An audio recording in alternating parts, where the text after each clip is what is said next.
ká kọ́ nílẹ̀kọ́ ká fòye ayé yẹra wa ká dára wa lára yá òun ò gbẹ́yìn níbẹ̀ o. àwọn lọ́gà ń adìyẹ funfun lágbá díẹ̀ orí ni wọ́n ò lè dì í. ẹṣin tó ṣíwájú ló gbapò gíní náà ń alára tára dá o. ìgbà aṣọ ní tálágẹmọ Wazobia Plus on MITV. olóòtú ètò lọ́mọ Bọ́lá lèmi àdùfẹ́ dábìrì pẹ̀lú àwọn tó ń jọ ṣàtọkùn ètò orí wọn pé Haúsá àti Ìgbò ti Yorùbá o Wazobia ni ẹ máa wò.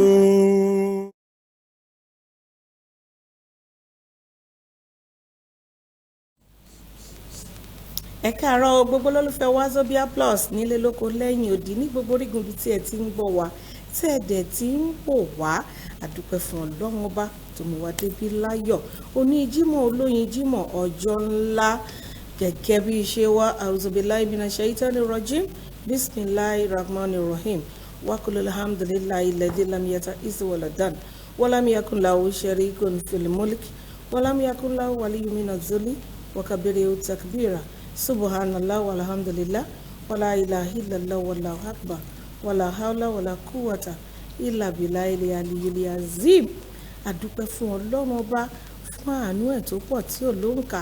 Adúpẹ́ lọ́wọ́ Ọlọ́run ọba fún oore àjẹǹjẹ tún ẹ̀. Adúpẹ́ fún Ọlọ́run ọba fún ààbò ẹ̀ tó nípọn ju ẹ̀wúrin lọ tó fi ń ṣọ́ àtàwátà wà ní agodo àti ẹ̀yin olólùfẹ́ wa tẹ́ ń wò wá nílé. Adúpẹ́ gbígbàdúrà. Adúpẹ́ tọ́lọ́run dá wa sí láti ọdún tó kọjá títí di èní. Ọlọ́run ṣeun àdúpẹ́ púpọ̀ tóró ní gbogbo ọpẹ́ gbogbo ìyìn àti gbogbo ògo ló tọ́ sí pátápátá lẹ́yìn Ọlọ́run ọba náà ló tún kàn.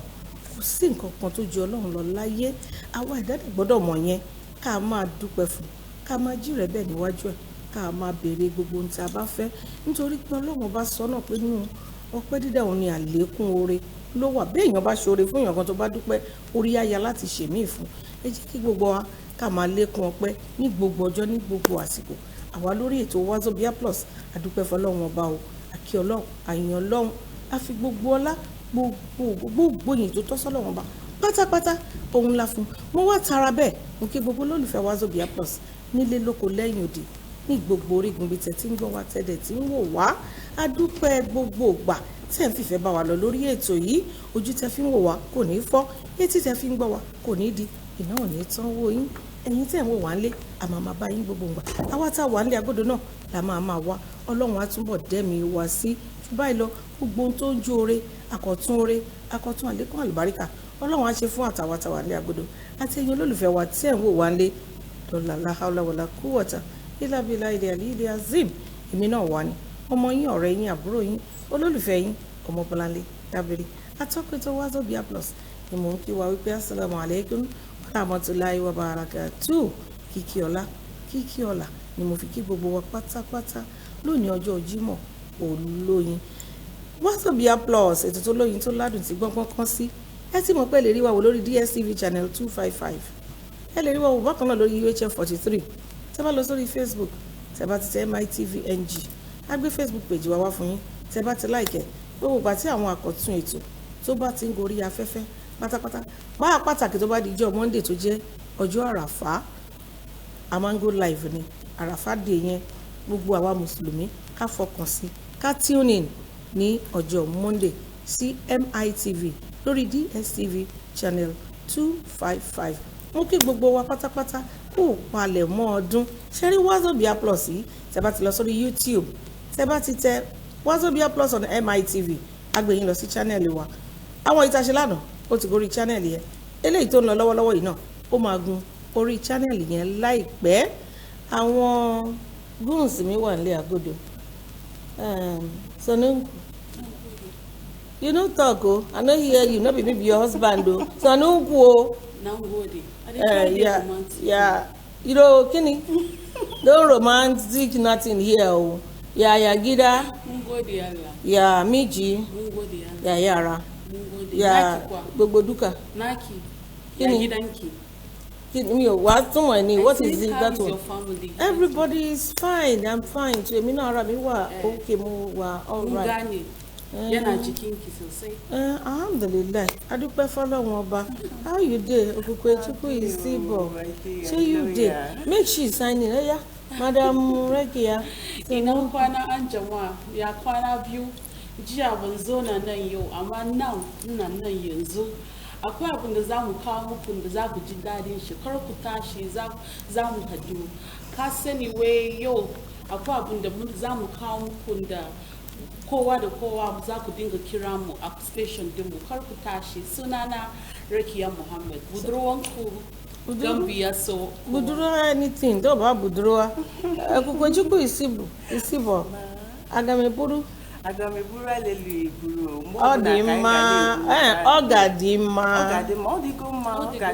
Until you give me another thing, that is what I know. Okay,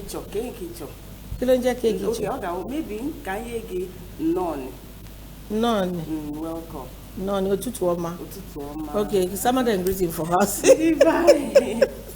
Ekele mono, asu mono tutu oma. Keko no de, no de ofuma. Arudi ono. Ekele di Chineke. Anyị kenekwa ya maka nyaahụ, kele ya maka izuụka ị ga-agụta. Anyị kele ya ụbọchị niile, anyị ga na-ekele ya. Anyị abakwala ọzọ n'elu Wazobia Plus. Ọ kwa MITV ka anyị nọ na-erichi unu live. Afọ m bụkwa Okukwe Isibo. Asị m nọ nọrọ n'ala agakwala ebe ọbụla because ihe anyị butara dịkwa mkpata. Dalu is thank you. Well done. Well done. What is thank you? Imela.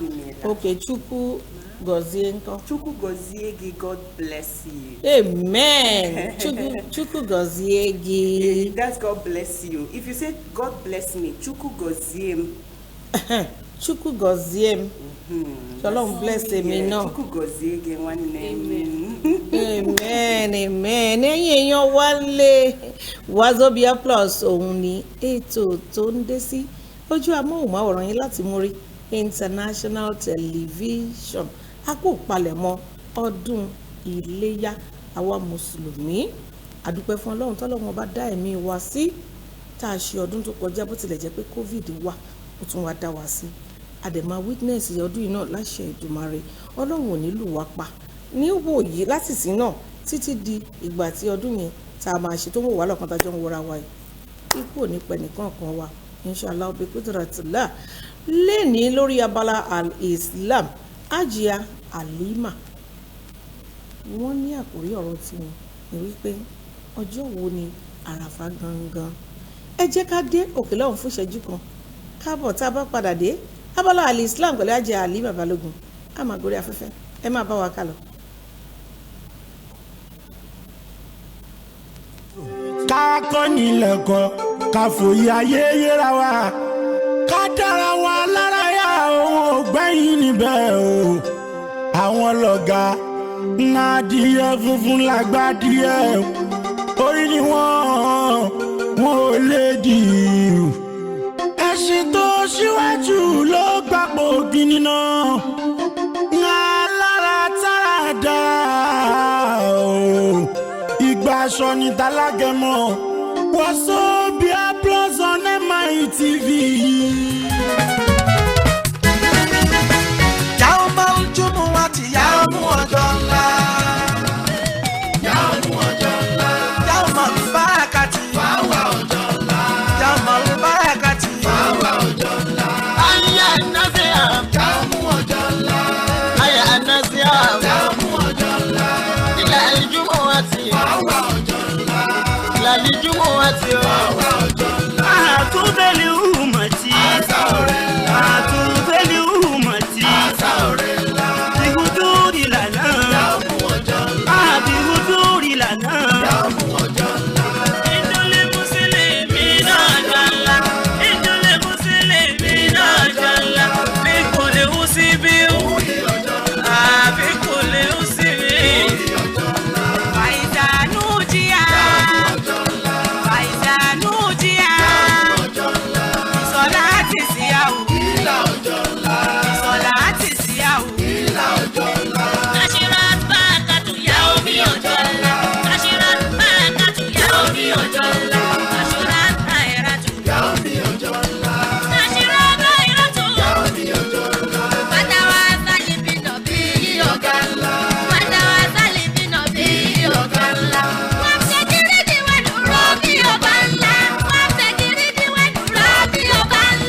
ore ńlá. Ìfúnpá bal àìrí ore ńlá. Rọ́bì bí fọ́ọ̀lì ìjà omi ọjọ́ ńlá. Rọ́bì bí fọ́ọ̀lì ìjà omi ọjọ́ ńlá. Wákìlì ń bá bá ṣàrí wàhálà. Ìfọ̀lì rọ́bì tààlà. Ìfọ̀lì mi rọ́bì tààlà. Umu bijaili jumuati. Omi ọjọ́ ńlá. Bijaili jumuati. Omi ọjọ́ ńlá. Ayyi bi rasuluna. Owó ńlá. Ayyi bi rasuluna. Owó ńlá. àti nàbí jùmù àti rọ́bì Ore ńlá.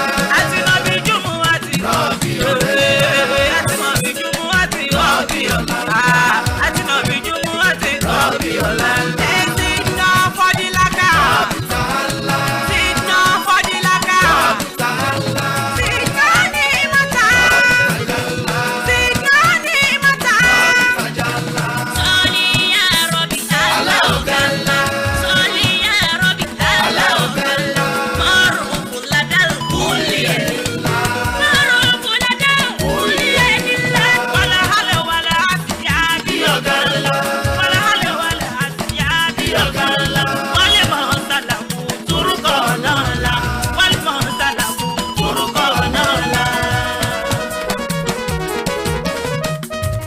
Yá Rọ́bì wọ̀lá jímọ̀ ọjọ́ ńlá ó sì tún wọ̀lá náà bí ẹni ńlá ṣèbí náà lóore ó pọ̀ oore ńlá. Yá Rọ́bì wọ̀lá jímọ̀ ọjọ́ ńlá. Ó sì tún wọ̀lá náà bí ẹni ńlá. Alẹ́ ní táráyé ń fojú ńlá wò lẹ́ni ńlá torí pàṣẹ rí akọ́bọ̀ láyé fi wò lójú ńlá ṣùgbọ́n lọ́kọ̀ rẹ̀ tó ń kọ́ mọ́ pohùn ìdẹni ńlá tó wá ra wọ́n ra ṣẹ̀ sọ lọ́hún lókè ọba ńlá kàláwọ̀ lájìmọ̀ tó lọ́la ju ọjọ́ ńlá sọ̀wọ́n dọ́lọ́lá kọ́kọ́ báwọn náà ti di ńlá bọ́lá náà. Tàwùsà àti Ìgbò ti Yorùbá o wàásù bí a ní ẹ máa wò. ẹ káàbọ̀ padà sórí ètò Wazobia Plus tó ń dé sójú amóhùnmáwòrán yín láti Mórí International Television abala Al-Islam pẹ̀lú Hajiya Halima Balógun ló balẹ̀ gùdẹ̀ báyìí. Assalamu alaikum warahmatullahi wabarakatuh. وعليكم السلام ورحمة الله وبركاته. Bismillah. أعوذ بالله من الشيطان الرجيم. بسم الله الرحمن الرحيم. Akíra wa pé a kú ọláyìn kí Ọlọ́run bá lè kẹ́lá jẹ́ ká ṣe ọ̀pọ̀lọpọ̀ jímọ̀ láyé. Àmín Allah. Ti kíra kí a kú palẹ̀mọ́ ọdún iléyá. Lónìí a máa bára wa sọ̀rọ̀ lórí ọjọ́ òní ọjọ́ àràfà. Gẹ́gẹ́ bí a ṣe mọ̀ pé ní oṣù Zùlhíjà la wà. Ọlọ́run dẹ̀ fi fún wa pé sílẹ̀ sàrásà fún wa pé ní ọjọ́ kẹsàn-án oṣù Zùlhíjà òun ni ọjọ́ àràfà máa bọ́ sí gẹ́gẹ́ bá tó ṣe jẹ́ tó túmọ̀ sí pé ọjọ́ Monday tí ó ń bọ̀ 19th of July 2021 so tá a ti máa ṣe iléyá ní on the 20th. Kí wá ní àwọn nǹkan tí Rasulullah sallallahu alaihi wasallam ní pé ká máa ṣe ní ọjọ́ mẹ́wàá àkọ́kọ́ oṣù Zùlhíjà yìí. So àkọ́kọ́ ń bẹ̀ ní kí a máa gba àwẹ̀ ní ọjọ́ mẹ́sàn-án àkọ́kọ́ a máa fi gba àwẹ̀. So tá a bá lè gba mẹ́sẹ̀sán a lè gba méje tá a bá lè gba méje a lè gba mẹ́ta tá a bá wá lẹ tí a lẹ fún àwẹ̀ gbígbà tá a lè gbà kọ̀ọ̀kan a lè gbẹ ẹyọ kan tí ó jẹ́ ọjọ́ àràfà gangan kí a gba ẹyọ kan bẹ̀. Ní ta tún lè ṣe ká tún máa ka Al-Qur'ani wa alákùnrin ká máa kà á dáadáa ní gbogbo ìgbà nínú gbogbo ọjọ́ yìí ká tún máa bẹ àwọn aláìsàn wò kí a máa ṣe ìtọ́jú àwọn òbí wa kí a máa ṣe pẹ́pẹ́ fún Ọlọ́run kí a lékún nínú nọ́fìlà wa tá a yàn ká lékún nínú gbígba àdúrà àwọn àdúrà wa tá a ṣe kí a lékún nínú àdúrà wa dáadáa kí a sì máa bẹ àwọn aláìní ká máa fún àwọn aláìní ká máa ṣètọrẹ àánú fún àwọn aláìní àwọn tí ó ń gba àwẹ̀ ká máa pèsè jíjẹ mímu fún àwọn tí ó ń gba àwẹ̀. Rasulullah sallallahu alaihi wasallam tí wọ́n kọ́ wa ní àwọn àdúrà kan tí a máa ṣe ní ọjọ́ àràfà yìí. Àkọ́kọ́ bẹ́ẹ̀ ni tàlíl yìí ni la ilaha illallah èyí ni ká máa jẹ́rìí pé kò sí Ọlọ́run ọba àbínú àfi Ọlọ́run ọba Allah. Ẹ̀kejì ń bẹ́ẹ̀ ni tekbir oní Allahu Akbar èyí túmọ̀ sí pé Ọlọ́run ló tóbi jùlọ. Ẹ̀kẹta ń bẹ́ẹ̀ ni tahmid eléyìí ni alhamdulillah ká máa dúpẹ́ fún Ọlọ́run gbogbo oore tí Ọlọ́run bá ṣe fún wa ká dúpẹ́ fún gbogbo ìgbà tí ó kò tá bá gbára wa ká máa dúpẹ́ fún Ọlọ́run ọba ìlékè ọlá kí ó tún lè ṣe àlékún oore fún wa ni. Èyí tó gbẹ̀yìn ẹ̀ ni tasbih kí a máa sọ pé subhanallah pé mímọ́ ni fún Ọlọ́run ọba ìlékè ọlá. Gbogbo eléyìí ni Rasulullah kọ́ wa pé ká máa ṣe ní ọjọ́ àràfà kí ọlọ́run ọba ìlékè ọlá kó jẹ́ kí a ṣe ọ̀pọ̀lọpọ̀ ọdún láyé, kó jẹ́ kí ọdún náà kó bá wa láyé nínú àlàáfíà, nínú ìlera àti ọrọ̀, kó jẹ́ ká ṣe ọ̀pọ̀lọpọ̀ ẹ̀ láyé. Subhana rabbika rabbil izzati amma yasifun wa salamun ala al-mursalin. Alhamdulillahi rabbil alamin. Adúpẹ́ púpọ̀, ọlọ́run á lékún ìmọ̀ yín o. Àwa náà tá a wá lọ́dún yìí tó bá tún dọdún tó ń bọ̀, ọlọ́run á dẹ̀mí wá sí àtúnjókòó a máa ṣe fún àwọn tó ń wò wá lé ní àmọ̀ràn àti òye. Shukran jazilan. Ẹ̀yin èèyàn wá lé òun lẹ ti gbọ́ láti ẹnu Hajiya Halima Balógun. Wọ́n ní kí ni pàtàkì ọjọ́ àràfà. Bí ò tiẹ̀ sí pé àràfà wà tẹ́lẹ̀tẹ́lẹ̀, ẹ ṣe jẹ́ ká máa yan àwọn ọjọ́ kan ká máa gba àwẹ̀. Ìwú làbọ̀rọ̀ máa yọ ọ̀lẹ́ àwẹ̀. Ọ̀lẹ́ àwẹ̀ wà. Ẹni tí àárẹ̀ bá wá mú tí ò lè jẹun kan ṣáwẹ̀ náà kan ló ń gbà yìí. Àwẹ̀dẹ̀rẹ̀ ó máa ń fọ èèyàn mọ́ ni, even health wise ó máa ń jẹ́ kí ara fúyẹ́ dáadáa, kò ní jẹ́ kí àìsàn dúró sínú àgọ́ ara èèyàn. Ẹ jẹ́ kí gbogbo wa tajọ́ ń wora wa láti lé báyìí ká adopt system ká máa gbàwẹ̀ bí ò tiẹ̀ ṣàràfà dé going forward. Ẹ jẹ́ ká yan ọjọ́ kan fún ara wa tí ó máa wà láàrin àwa àtọlọ́run nìkan tá a máa fi jí rẹ̀ bẹ́ẹ̀ níwájú ẹ̀. Mo sọ níbẹ̀rẹ̀ tí pé lẹ́yìn ọlọ́run ọba, ọlọ́run náà ni, kò sí nǹkan míì lẹ́yìn ọlọ́run ọba. Ìgbàgbọ́ tí a mọ̀ nìyẹn tá a dẹ̀ rọ̀ mọ́ tá a dẹ̀ ń practice. Ọlọ́run á túbọ̀ ṣàánú wa délẹ̀. Wazobia Plus lónìí yìí gbogbo ohun tó jẹ mọ́ ọdún iléyá òun lètò yìí wà fún. Ọlọ́run tó wá bá wa ṣe ó jẹ́ ọjọ́ Jímọ̀. Ẹ jẹ́ ká dé òkè lọ́hùn fún ìṣẹ́jú kan kábọ̀. Tá a bá padà dé, àlejò mi tí wọ́n máa bá wa sọ̀rọ̀ lórí pàtàkì ọdún iléyá wọ́n ti wà ń kalẹ̀ pẹ̀lú wa. Ẹ máa bá wa ká lọ. Hausa àti Igbo ti Yorùbá o, Wazobia ni ẹ máa wò.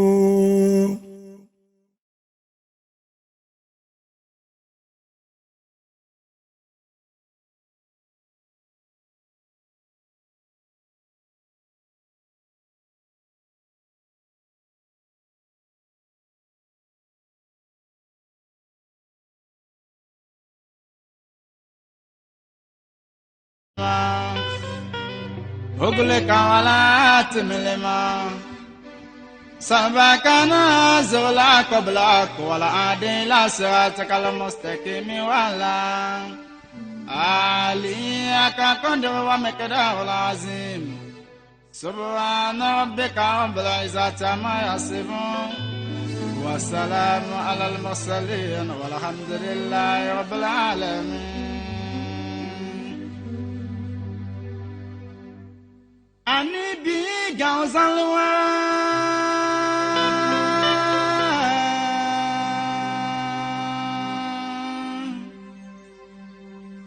Dumali dati balwara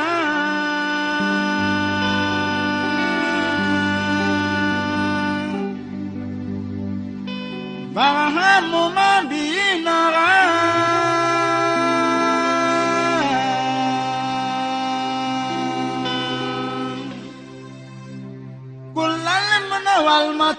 والمطلبي شيخ إبراهيم شيخ إبراهيم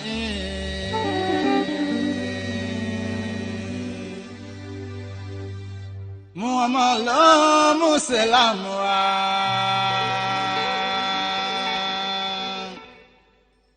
Tijani ló mú tọrẹ kàwá o.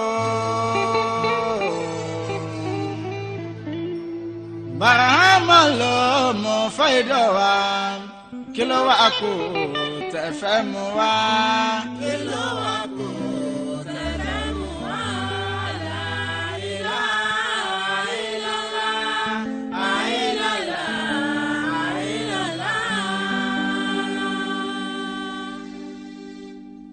Ìdí nìyí jọmọ mi, ìdí nìyí ó jọmọ mi, tá a fi ń pè mọ́ ò lànà ń bàbá. La ilaha illallah, la ilaha illallah.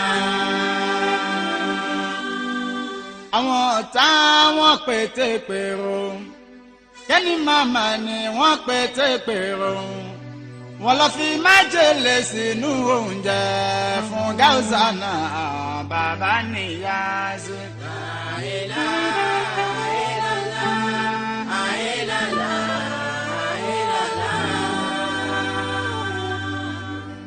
bàmọ̀ jẹun tán ò gbà bọ́ kalẹ̀ bàmọ̀ jẹun tán ò gbà bọ́ kalẹ̀ kàkà kókò ṣe ló dìde.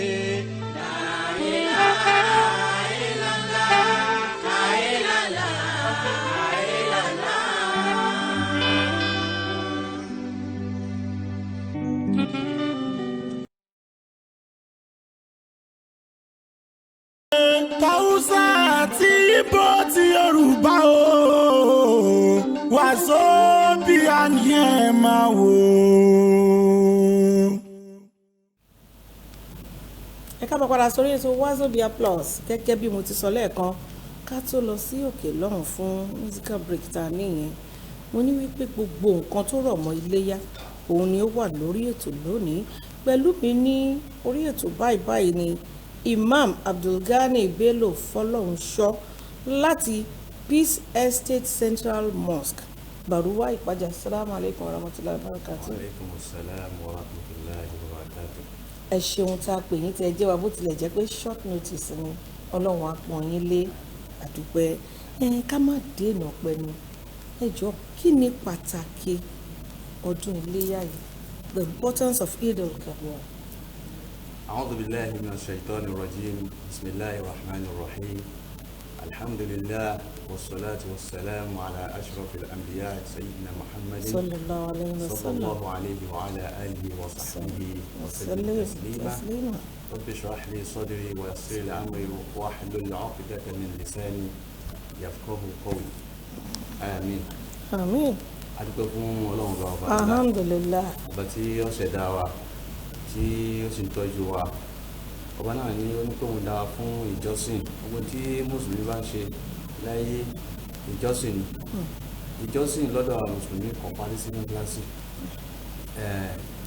ìjọsìn nǹkan tá a bá ń ṣe láàrin àwa àtàwọn ẹbí wa ìjọsìn ni nǹkan tá a bá ń ṣe láàrin ibiṣẹ́ wa láàrin àdúgbò gbogbo nǹkan tá a bá ṣe pátápátá àtọ̀rọ̀ wa àti ìṣesí wa gbogbo ẹ̀ ìjọsìn ni torí ẹni Ọlọ́run bá ọba àlekè ọlá fi ń sọ látẹnu Ànábì wa Muhammad sallallahu alayhi wa sallam inna salati wa nusuki wa mahyaya wa mamati lillahi rabbil alamin sọ fún wọn pé inna salati dájúdájú ìrun tí mò ń kí wa nusuki àti ìpẹran mi fọ́lọ́run wa mahyaya àti ilé ayé mi lápapọ̀ wa mamati àti òkú mi lillahi rabbil alamin mo fi gbogbo ẹlẹ́ fọ́lọ́run ọba ọ̀ǹtì tí mùsùlùmí bá fi gbogbo ayé rẹ̀ àtọ̀run ẹlẹ́ fọ́lọ́run òun náà ló tó di mùsùlùmí òdodo àti pé fún Ọlọ́run ọba náà ọba tí ó dá wa sí di àkókò yìí nípa pàtàkì ọdún iléyá ọdún iléyá jẹ́ ìkan nínú àwọn ọdún méjì tí ó ṣe pàtàkì fún wa jù nínú Islam so ọdún alákọ̀ọ́kọ́ ọ̀nà Eidul Fitr èyí tá a máa ń ṣe lẹ́yìn ìgbà tí a bá gba àwẹ̀ tán àti eléyìí tí à ń ṣe tí a máa fẹ́ràn ń bẹ̀. ìkíní kejì a máa ń ṣe láti fi kọ́ńplimẹ́ǹtì ìjọsìn tó tóbi tá a bá parí ẹ̀ tán so la máa ń ṣe tẹ́ bá wọ àwẹ̀ a rí pé lẹ́yìn ìgbà tí a gbàwẹ̀ oṣù kan tán Ọlọ́run fún wa ní àǹfààní láti sọdún láti dunnú pẹ̀lú ara wa. bákan náà tí a bá wo ọdún iléyá náà ẹ rí pé lẹ́yìn ọ̀pọ̀lọpọ̀ àwọn iṣẹ́ hajj pé ó ti bẹ̀rẹ̀ láti bí ìjẹ́ ìlú tí àwọn ọmọ ìyá wa tó wà lọ́hùn tí wọ́n ń ṣe so Ọlọ́run fẹ́ kí àwa náà ká wà on the same page pẹ̀lú wọn ní anywhere tá a bá wà ní àgbáyé káwa náà kí a jọ máa gbé Ọlọ́run ọba tóbi. ọdún iléyá ṣe pàtàkì nítorí pé ó jẹ́ àkókò ìfiraẹnilẹ̀ fún Ọlọ́run ó jẹ́ àkókò ìdúpẹ́ fún Ọlọ́run ọba ó sì jẹ́ àkókò ìfi ìfẹ́ hàn sí ọmọlàkejì ẹni torí pé tí a bá wo ohun tó bí ọdún iléyá a rí i pé ìkan náà ò rẹ́rìn lọ́wọ́ ìbẹ̀rẹ̀ bó tẹ̀ jẹ́ pé Ọlọ́run padà sọ di ẹ̀rín lọ́wọ́ ìparí. gbogbo alamọ ìtàn yẹn dáadáa àmọ́ kí n mú pọ́ìntì tí mo fẹ́ lò ń bẹ̀. ìgbà tí Ànábì wa Ibrahim alayhi salatu wa salam tí ojú pọ́n nípa ọmọ bíbí. bẹ́ẹ̀ni. so ó wá jẹ́jẹ́ fọlọ́run pé ó tẹ̀ kókó fún un lọ́mọ yìí kóhun tiẹ̀ tó ń fi jọ́sìn fún Ọlọ́run ọba tí ẹ̀ fún un kí wọ́n léwu kí wọ́n máa pe ọmọ mọ́ òun náà Ọlọ́run bá lóun ti gbọ́ ọmọ yìí ti ń dàgbà ojú ó ti kún Ibrahim lójú tó kó náà ti ń rí tó ti ń rí gẹ́gẹ́ bí ìdùnnú. èmi náà ti lọ́mọ. èmi náà ti di bàbá alágbájá. bẹ́ẹ̀ni. Ọlọ́run bá rán létí sọ gbàgbé àdéhùn tó ṣe.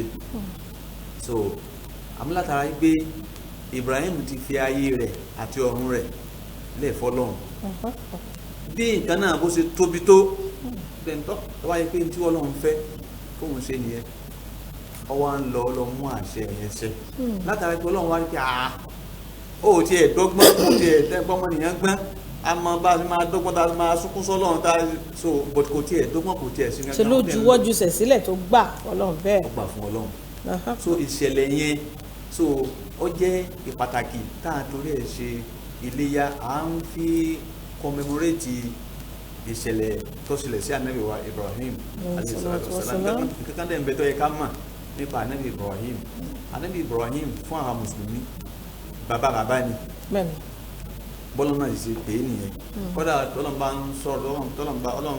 ń sọ̀rọ̀ ẹ̀sìn wa a ní millata abikum Ibrahim ó ní ẹ̀sìn tẹ́ ń ṣe yìí ẹ̀sìn bàbá yín ni yẹn Ibrahim ní ẹ̀sìn Islam huwa sammakumul muslimin Ibrahim yìí náà òun náà lọ́kọ́kọ́ sọ yín ní mùsùlùmí min qabl láti dáadáa wa lẹ́yìn tẹ́bá tó wọnú Al-Qur'an nígbà tó lọ máa qualify anabi Ibrahim kò pé ní kò address as individual umma ló pè inna Ibrahima kana ummatan qanitan lillahi hanifan ó ní dájúdájú anabi Ibrahim is a nation ni kò ń ṣe èèyàn kan so ó pọ̀ léèyàn kan odindi ni so látara ìṣẹ̀lẹ̀ yẹn àti ìfi ìgbà fún Ọlọ́run àti ìfi ara ẹni lẹ̀ fún Ọlọ́run so ìṣẹ̀lẹ̀ yẹn di nǹkan tí gbogbo ayé táwọn arántí tọ́lọ̀ wá pa wá láṣẹ pé ká máa sọdún ní ọjọ́ yẹn láti fi mọ́ sọ lẹ́ẹ̀kan pé ẹkún lọ bẹ̀rẹ̀ rẹ̀ nígbà tẹ́yẹ ọmọ bíbí inú ẹ̀ kan ṣoṣo tó sì lọ dúbú ẹ̀ ìyá ń sunkún àmọ́ wọn lè ní ká máa mú àṣẹ Ọlọ́run ṣẹ ọmọ náà òun náà àmọ́ tòun àti bẹ́ẹ̀ ó gbà fọ́lọ́run ọba bàbá náà ń lọ pẹ̀lú ìbànújẹ́ Ọlọ́run wa rí pé ṣé ọfẹ́ mu ṣẹ́ ń tòótọ́ Ọlọ́run wa fi odidi ẹran àgbò. ní tí yẹn kọ wá ń bẹ̀ yẹn ni wípé ní gbogbo nǹkan láyé ká gbà fún Ọlọ́run ọba gbogbo ipòkípò àsìkò kásìkò tẹ́dá ò bá àbára ẹ̀ kó gbà fọlọ́run kó dẹ̀ máa jí rẹ̀ bẹ́ẹ̀ àbí bẹ́ẹ̀ kọ́. bẹ́ẹ̀ni torí tí a bá wo ọdún iléyá yìí gan bóyá ní tá a bá fẹ́ parí á mú àwọn ẹ̀kọ́ òdo yẹ ká kọ́. ìyẹn ibẹ̀ mò ń bọ̀ ń bẹ̀ ẹ ti sọ pàtàkì ọdún iléyá àti ibi tó ti ṣẹ̀ wá ṣé ẹ wá rí ọdún iléyá yìí gbogbo mùsùlùmí ló pọn dandan fún tọ́lọ́run bá yọ̀ǹda fún láti lè ṣe àbí bẹ́ẹ̀ kọ́ kí wàá ní ẹ̀tọ́ mùsùlùmí lórí ẹran iléyá ẹni tọ́lọ́run yọ̀ǹda fún tọ́lọ́run bá àṣírí ẹ̀ tó ra ẹran báyìí tó lè pa á àwọn kan wà tán bá pẹran iléyá wọ́n á ta pàtílẹ̀ ni wọ́n á gbé àmà lọ gbogbo nǹkan àmà lọ kí ni ẹran iléyá yẹn gangan tọ́lọ́run bá yọ̀ǹda fún àtàbá pa kí ni Ọlọ́run ní ká ṣe. àkọ́kọ́ ni pé tẹ́ ká mọ̀ nípa pípa ẹran bẹ́ẹ̀ni pípa ẹran nínú Islam kò ṣe pé ó wà peculiar to Islam nìkan so gbogbo ẹ̀sìn tó jẹ́ ẹ̀sìn sánmà even àwọn ẹ̀sìn tí ẹ̀sìn sánmà náà tó jẹ́ ẹ̀sìn àgbélẹ̀rọ náà gbogbo wọn náà ni wọ́n ní ọ̀nà kan sí kejì tó ń gbà máa pa ẹran fún Ọlọ́run ọba Ọlọ́run ọba sọ nínú Al-Qur'an a'udhu billahi minash shaitanir rajim ó ní wa likulli ummatin mansaka ó ní wa likulli ummatin mansaka ó ní ìjọ kọ̀ọ̀kan wa likulli ummatin ja'alna mansaka ó ní ìjọ kọ̀ọ̀kan la fún ní nǹkan tí wọ́n mọ̀ fi ṣe ọdún láti fún wọn ní ọ̀nà tí wọ́n mọ̀ fi sacrifice nǹkan fún Ọlọ́run ọba tí a bá wo ìtàn sacrifice kò bẹ̀rẹ̀ pẹ̀lú anabi Ibrahim alayhi salatu wassalam àtòrí àwọn ọmọ anabi Adam alayhi salatu wassalam nígbà tí ṣe mọ̀ pé anabi Ibrahim anabi Adam ìbejì ló máa ń bí lákọ̀ọ́kọ́ ní dáadáa wa àbí ọkùnrin àbí obìnrin so tó bá bí ọkùnrin eléyìí á fẹ́ obìnrin kejì takọtẹ short kìíní yẹn di wàhálà láàrin àwọn ọmọ anabi Adam yẹn Habila àti Kabila ìtàn yìí náà wà nù Bible àwọn ń pè ní Abel and Cain tọ so ó wá di pé Kabila ẹni tó jẹ́ bèjì títí ẹ̀ lòun fẹ́ ó dẹ̀ ti against òfin Ọlọ́run tí wọ́n ń tẹ̀lé bọ́ láti ilẹ̀ pé ẹni tó bá ike. mo fẹ́ kẹ́ streamline ẹ̀ sí ẹ̀tọ́ àwa mùsùlùmí torí mi ìfẹ́ ká digress o mo fẹ́ kẹ́ streamline ẹ̀ sí tí ẹni tọ́lọ́run bá yọ̀ǹda fún tó lè pa ẹran léyà tọ́lọ́run fún lówó tó bá àṣírí ẹ̀ kí ló gbọ́dọ̀ ṣe pẹ̀lú ẹran léyà yìí ṣé kò ṣe é jẹ ni àbí kó fún aláìní ni. tí a bá wò á rí i pé ẹran iléyà bẹ́ẹ̀ni kò ń ṣe ẹran patí tó a lè fi ṣe patí o tá a bá sọ patí pé kò sí nǹkan tó burú nípa ká ṣe patí àmọ́ kò ń ṣe ẹran tí a tún fi ṣe Ọlọ́run ẹran iléyà àkọ́kọ́ ni pé ó ní conditions àwọn conditions ẹran iléyà àkọ́kọ́ nípa ẹran tá a bá máa pa ó ní minimum ages tá a bá máa pa ẹran màálù so ó gbọ́dọ̀ pé ọdún méjì. màálù yẹn gbọ́dọ̀ pé ọdún méjì. ok kò gbọ́dọ̀ jọmọ màálù. kò gbọ́dọ̀ jọmọ màálù. ẹlẹ́ẹ̀kejì bẹ́ẹ̀ ni pé táwọn máa pa ràkúnmí ó gbọ́dọ̀ pé ọdún 5.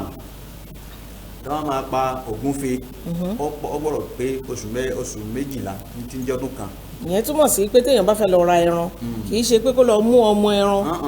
àbí ká wá torí pé bóyá bí nǹkan ṣe wọ́n ká máa wá pé sáṣẹ lẹ́yìn náà ó sà ti rìn ẹyà kò yan ò gbọ́dọ̀ rárá mi ò gbé mi. àgbọ́dọ̀ rà so then àgbò náà ó gbọ́dọ̀ pé ọdún kan so àwọn ages àwọn minimum ages. condition tó rọ̀ mọ́ ẹran rírà nìyẹn. ti yẹn nìyẹn. ẹlẹ́ẹ̀kejì ń bẹ ni pé nípa àwọn tá a máa wá pa àgbọ́dọ̀ àkàn lè pa ẹran kan anyhow ẹran tí tó bá fọ́ lójú kan àbí tó ń wó bàràbàrà àlè fi. àbí tá àárẹ̀ wà lára ẹ̀. so ẹran tí gẹ́gẹ́ bí anábìsí sọ nù hadith ẹ̀ pé ẹran tó yẹ àlàáwá ẹran tí ó ń wó bàràbàrà tó ń wó Ìbàdàn bí ẹni ń wó Ọ̀yọ́ so a ò lè fi pa iléyá. bákan náà ẹran tí ó ń al-maridọ al-bayyin maraduha ẹran tí ó ń ṣe àárẹ̀ tí àárẹ̀ yẹn dẹ̀ hàn lára rẹ̀ pé eléyìí ń sọ tó jẹ́ pé kò lè dìde dúró kò lè dìde dáadáa àbí tó yẹ pé bóyá ti wo gbẹnu ẹ̀ tí bóyá tá a ti gbé àpẹẹrẹ pé bóyá nǹkan kan ń ṣe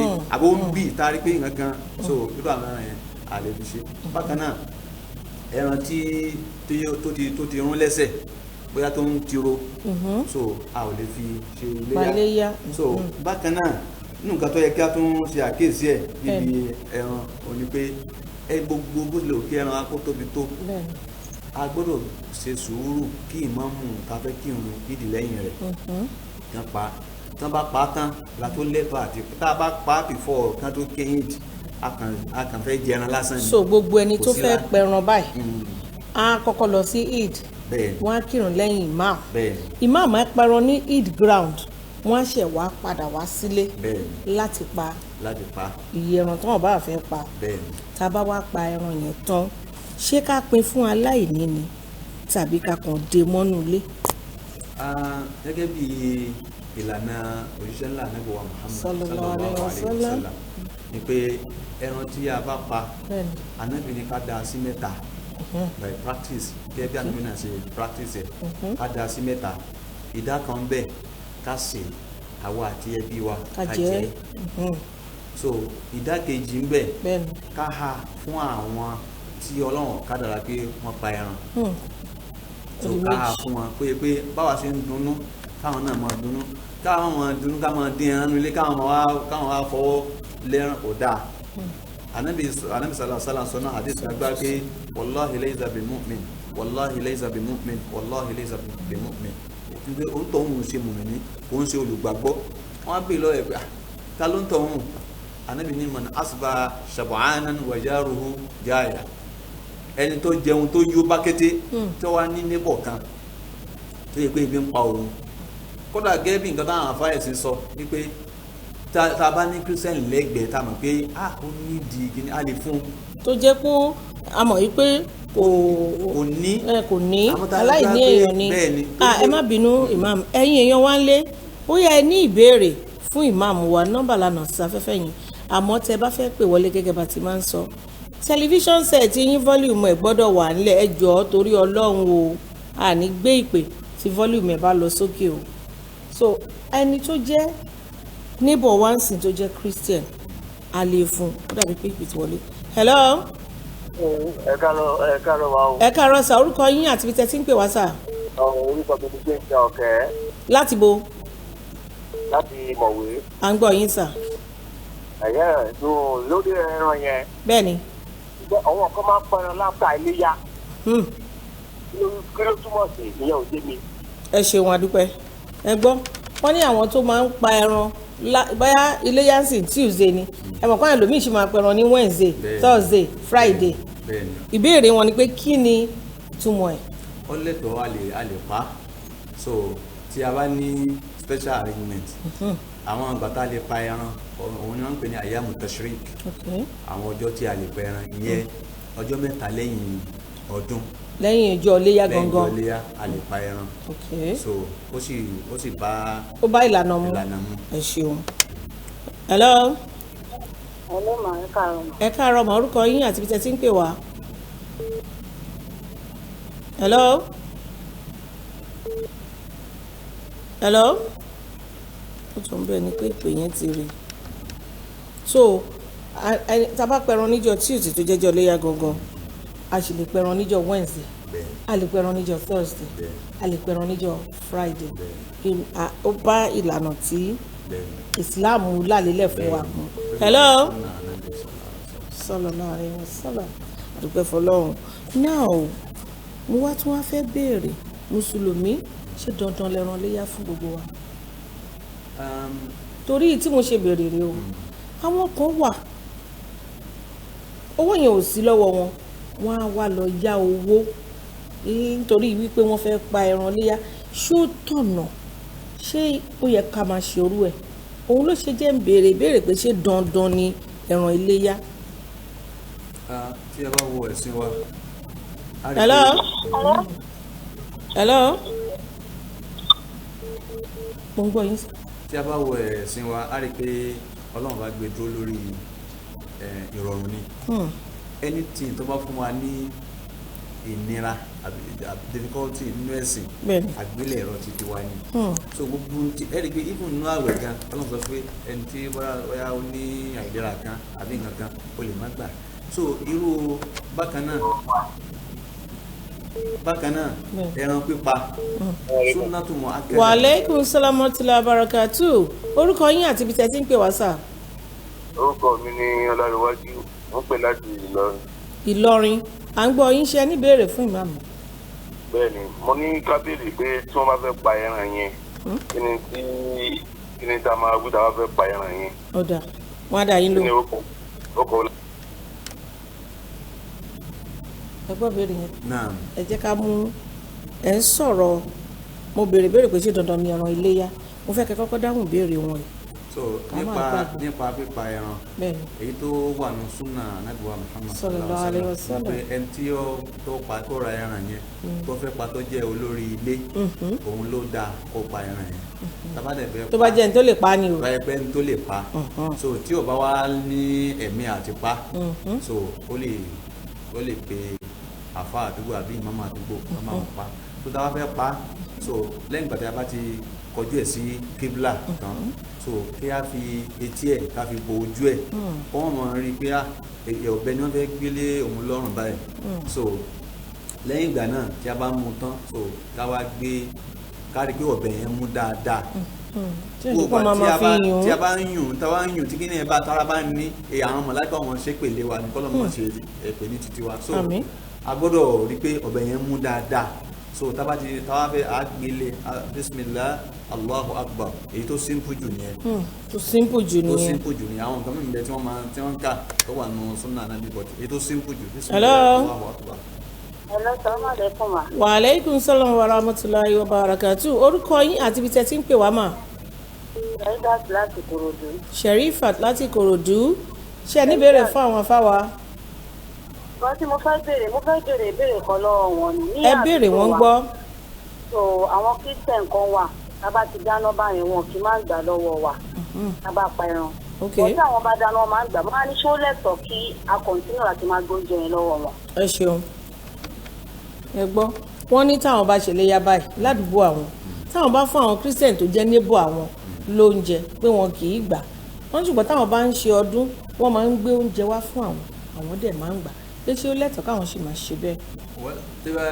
Ọlọ́run fẹ́ kí a máa rí àwọn alábàágbé wa especially àwọn tó jẹ́ àwọn tí ò ṣe ẹlẹ́sìn wa ká máa bá wọn ṣe so tá a bá náwó ọ̀fẹ́ sí wọn tá a bá fún wọn lẹ́ran tá a bá rí pé bóyá wọn lọ dànù àbí wọ́n ti àbá tiẹ̀ fún wọn lóúnjẹ wọn lọ dànù so Ọlọ́run bá ọ̀fẹ́ iná pa so wọ́n á ti gbà míì àmì fún wọn mọ́ so then wọ́n lè ti fi yé wa pé bóyá oúnjẹ ju wa ò mọ́ nìyẹn so táwọn náà bá gbé oúnjẹ wọn wá so àwa náà a lè kọ́. discretion ẹni yẹn ni kì í ṣe ipa máa là lé wọn lọ́wọ́ tó bá wù wọ́n nínú ọkàn wọn àmọ́ wọn gbọ́dọ̀ bá neighbor wọn jà ẹ wá ń dáhùn ìbéèrè pé tí mo béèrè pé ṣé dandan ni ẹran iléyá látàrí wípé àwọn tó máa ń lọ yá owó láti pa ẹran iléyá torí ṣe kárí ni bẹ́ẹ̀ni mi tí ní gbé ìpè mi báyìí. ẹran iléyá Ànábì ní ká dá sí mẹ́ta so ìdá kan ká jẹ àwọ àtàwọn fámìlì wa ìdá kejì ká ha fáwọn tí ò pa ìdá ẹlẹ́kẹ̀ẹ́ta ká fi ṣóúnjẹ fún àwọn ọ̀rẹ́ fún kò bá jẹ́ Christian kò bá jẹ́ kíní so wọ́n ṣáà ti nífẹ̀ẹ́ wa wọ́n dẹ̀ bá wa wá tán wá jókòó tí wa. a lè fi ṣe pati náà mo sọ lẹ́ẹ̀kan pé pati ò ń ṣe haram so but content tá a bá ń ṣe ń bẹ̀ òun ni ó di tán bóyá haram ni àbí halal ni so a lè fi ṣe pati ká fi ṣóúnjẹ ìgbàgbọ́ àgbẹ̀ ń tọ́lọ̀ bá fún ní agbára láti pa màlúù kó pa màlúù so kí wọ́n tó ṣe à kí wọ́n jẹun inú àwọn èèyàn dùn. àmọ́ èyí tó burú jù ni pé ká máa fi tí ọ̀dà ká máa mutí torí pé Ànábì wa Muhammad sallallahu alaihi wasallam onígbà pé ẹni tó bá ṣe Ọlọ́run ọba lọ́jọ́ ọdún ó dàbí ẹni tó ṣe Ọlọ́run jọ gbé jàlùkìyámà ni. Allahu Akbar Allahu Akbar. so ìyẹn so nípa wíwá pa ẹran ìlágbára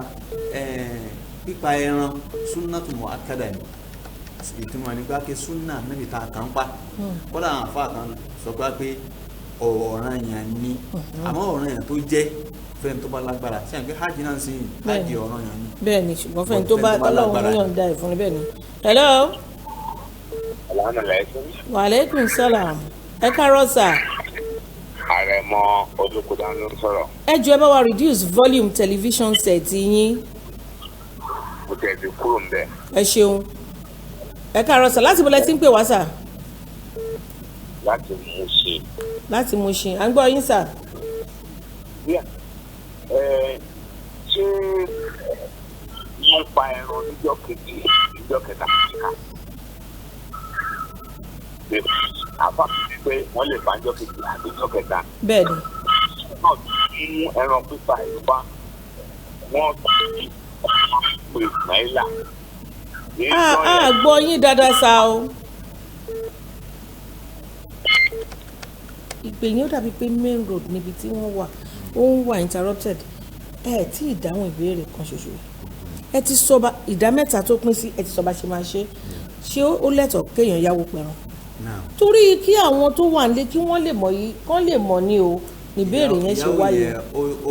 ó pín sọ́nà méjì àkọ́kọ́ ni pé mo fẹ́ kẹ́ mọ̀ pé ẹ̀yin lè ṣojú kòkòrò dáadáa kíyàn tẹ́wọ̀n àgbàkà mo fẹ́ pa ẹran kí n mọ̀ kí n lọ dájọ́ èèyàn lè dájọ́ then bí àpẹẹrẹ ẹni tó wá ṣe business tó ń retí owó tó dẹ̀ mọ̀ pé owó yìí ó dẹ̀yìn ilé aká tó fún un tó dẹ̀ fẹ́ dun ẹbí ẹ̀ nínú tabarọ́ náà àti yáwó a lè yá owó yẹn gbà tẹbi tó bá dẹ̀ ti gba owó yẹn á dẹ̀ fún un á dẹ̀ dá padà fẹ́ tó yá owó lọ́wọ́ ẹ̀ àmì tí kò dáa ni pé o ò nírètí kankan o dẹ̀ ní ọ̀nà kankan bọ̀ nítorí pé o sáfẹ́ ṣe fàájì àbí nítorí pé o ti ń pa tẹ́lẹ̀ o fẹ́ kí ọ̀bẹ sílẹ̀ gẹ́gẹ́ bí àṣà tó máa ń dá ìyẹn ò dá rárá torí pé ọlọ́run ní la yukallifu Allahu nafsan illa wus'aha ọlọ́run bá ní òun ò gbé nǹkan kan tí ẹ̀mí yóò ní lágbára òun ò gbé kọ́ yín lọ́rùn. hello. hello. hello. ẹ káàárọ̀ sà orúkọ yín àti ibi tẹ́ ti ń pè wá. Mr. Taiwo. a gbọ́ yín sà o. Mr. Taiwo. láti bo sà. láti ìdìmú.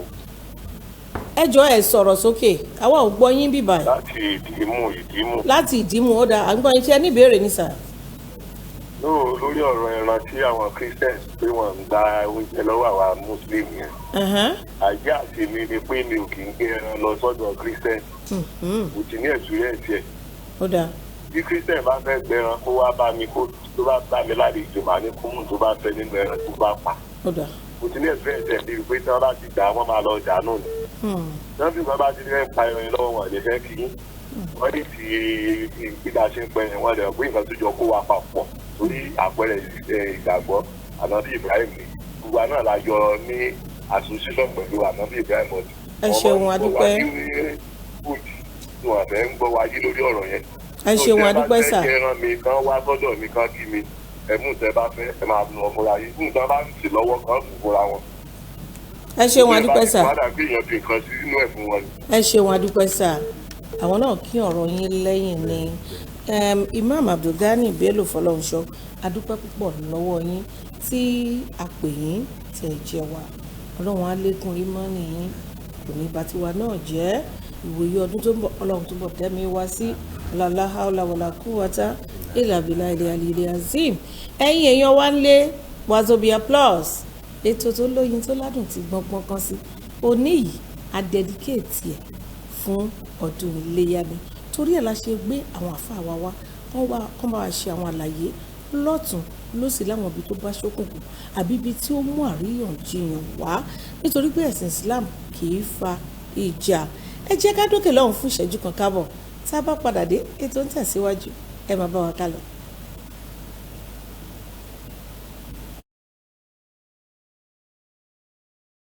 Tàwùsà àti Ìgbò ti Yorùbá o Wazobia ni ẹ máa wò.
Wazobia ni ẹ máa wò.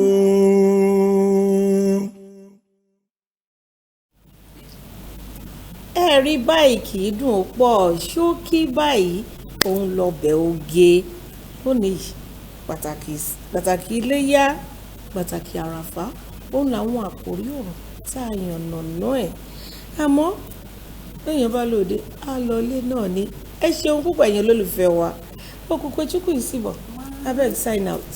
Thank you. I want to use this medium to wish Purity, my baby girl, Purity Annie. I'm wishing you a happy birthday, many happy returns. It's your first birthday. Among your parents, you'll be outstanding. Amen. Thank you. Afambokwa Okukwechukwu Isibo. Anyị ga-afụkwa ụnụ izuụka na-abịa n'ọzọ. Thank you. Izuụka na-abịa n'ọzọ. Sign out Rekia. Anjama, mun gama abin da muna yi nan yau. Mun gode Allah da ya ke mu nan yau. Sunana Rekia Muhammad, budurwanku Gambiyan kowa. This one, you know, sabi pass budurwanku. Ke ya ine budurwanku kwa? Onku a ga-ebu ka ịmụ. I don't know. Is it drink? Like budurwanku is saying be girlfriend to all of them, everybody. Everybody. For my place, that one sound like Abeg. drink. Ogadima. Everybody at this. What did you say? God bless me. Chineke gozie m. Chineke gozie m o. Ẹ̀yin èèyàn wa lé àníríjù báyìí lọ lórí ètò Wazobia Plus tó ń dé sí ojú amóhùnmáwòrán yín láti bí wákàtí kan sẹ́yìn láti iléeṣẹ́ Muri International Television tá a fi kalẹ̀ sí Aláùsá nílùú Ìkẹjà ń bí báyìí gbogbo ẹ̀yin oníléeṣẹ́ ńláńlá gẹ́gẹ́ bẹ́ẹ̀ tí mo ní kéékèèké oníṣẹ́ owó oníṣẹ́ àdáni ẹ pè wá sórí àwọn ẹ̀rọ ìbánisọ̀rọ̀ tá a nà sáfẹ́fẹ́ yẹn ẹ bá wa dòwò àṣejèrè pọ̀ ọdún ayọ̀ ọdún ìdùnnú ọdún àlàáfíà ọdún tó ní àlékún oore nú ìyẹn ọdún Iléyá tá à ń wò lọ́kàn yìí ó ní gbogbo àwa mùsùlùmí àtàwọn ọ̀rẹ́ wa pátápátá lájọ máa ṣe wọn ní rùkú wọlé ẹnì kọ̀ọ̀kan wa wọn ní rùkú jáde àní rógun ìkáwọ́lé rí fẹsẹ̀ janlẹ̀ ìwọ̀nba ọjọ́ tó kù kí Iléyá dé yìí kò ní bá wa nínú àárẹ̀ àní gbénu yàrá wòran òde gbogbo lílọ bíbọ̀ wa Ọlọ́run á bá wa pamọ́ á wá ṣe àlékún bíbò àṣírí fún gbogbo wa láti lè ṣe ọdún ayọ̀ títí di ọ̀sẹ̀ tó ń bọ̀ tí àkọ́tún ètò Wazobia Plus tó máa balẹ̀ gùdẹ̀ ẹ máa múra sílẹ̀ tó bá dijọ́ Iléyá yẹn gangan ẹ̀bùn wà fáwọn tó bá pè wọlé ẹ̀bùn recharge card wọn á fly báyìí lọ́tún lọ́sì ṣé mọ̀ pé ṣe wà ní nílé iṣẹ́ Muri International Television títí di ọ̀sẹ̀ tó ń bọ̀ èmi ọmọ yín ọ̀rẹ́ yín àbúrò yín olólùfẹ́ yín ọmọ Bọ́láńlé dábìrì mo dágbére pé ire ìdùnnú àti ayọ̀ la ó fi pàdé ẹ ṣeun púpọ̀. ká kọ́ nílẹ̀kọ́ ká fòye ayé yẹra wa ká dára wa lára yá òun ò gbẹ́yìn níbẹ̀ o àwọn lọ́gà nàdíyẹ funfun làgbàdíyẹ orí ni wọ́n ò lè dì í ẹṣin tó ṣíwájú ló gbapò gíní náà ńlá lára tára dá o ìgbà aṣọ ní tálágẹmọ Wazobia Plus on MITV olóòtú ètò lọ́mọ Bọ́láńlé mi àdùfẹ́ dábìrì pẹ̀lú àwọn tó jọ ṣàtọkùn ètò orí wọn pé Haúsá àti Ìgbò ti Yorùbá o Wazobia ni ẹ máa wò.